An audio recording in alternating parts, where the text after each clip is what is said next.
Hi everyone, welcome to my channel. आप सभी का स्वागत है मेरे चैनल पे। आइए त्रिभुज से एक क्वेश्चन करते हैं, ठीक है, जिसमें कि उसके दो एंगल्स दिए हुए हैं, हमें थर्ड एंगल निकालना है। तो आइए क्वेश्चन देख लेते हैं और फिगर भी देख लीजिए। मान लीजिए फिगर कुछ इस प्रकार सा है, ठीक है। तो ये हम लोग त्रिभुज ले लिए हैं। मान लीजिए इसको ए नाम दे दीजिए, इसको बी और ये सी। तो आइए सबसे पहले क्वेश्चन को रीड करते हैं और समझते हैं। किसी त्रिभुज के दो अंत कोणों का योग 60 डिग्री और 40 डिग्री है, ठीक है। कोई त्रिभुज है, उसका अंत कोण यानी अंदर वाले कोण एक 60 का है और एक 40 का है।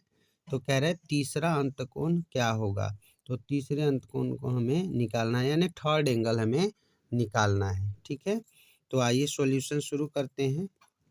अब क्योंकि फिगर हमारे पास है तो ये हमें ये पता चल रहा है कि दो एंगल हैं, हमें थर्ड निकालना है। तो हम थर्ड वाले को क्या मान लेंगे, मान लीजिए एक्स मान लेते हैं, ठीक है। थर्ड को क्या मान लेते हैं, एक्स मान लेते हैं। अगर नहीं भी मानोगे आप तो सी पे काम चल जाएगा, ठीक है।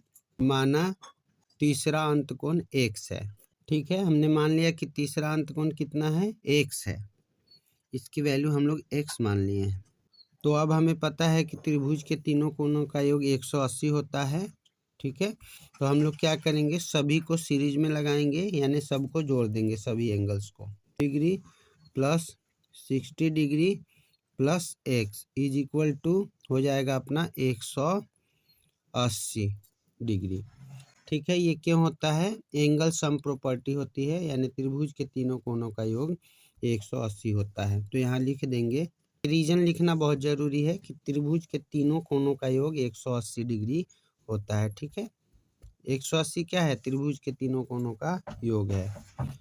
अब इनको जोड़ दीजिए, 40 और 60 को जोड़ेंगे तो कितना आ जाएगा, 100 डिग्री प्लस एक्स अपनी जगह पे ऐसे रहेगा और ये 180 भी अपनी जगह पे रहेगा। उसके बाद क्या करेंगे, एक्स को इधर देखिए, यहाँ पे इक्वल टू लगा है, यानी ये लेफ्ट हैंड साइड है और ये राइट हैंड साइड है।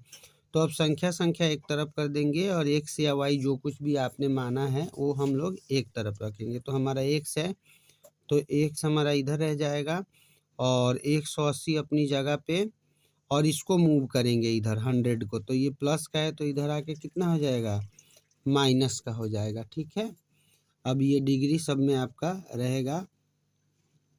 अब x की वैल्यू कितनी आ जाएगी, यहाँ से इम्प्लाइज होती है x इज इक्वल टू, देखिए 180 में से 100 घटाओगे तो कितना बचेगा आपके पास, 80, ठीक है।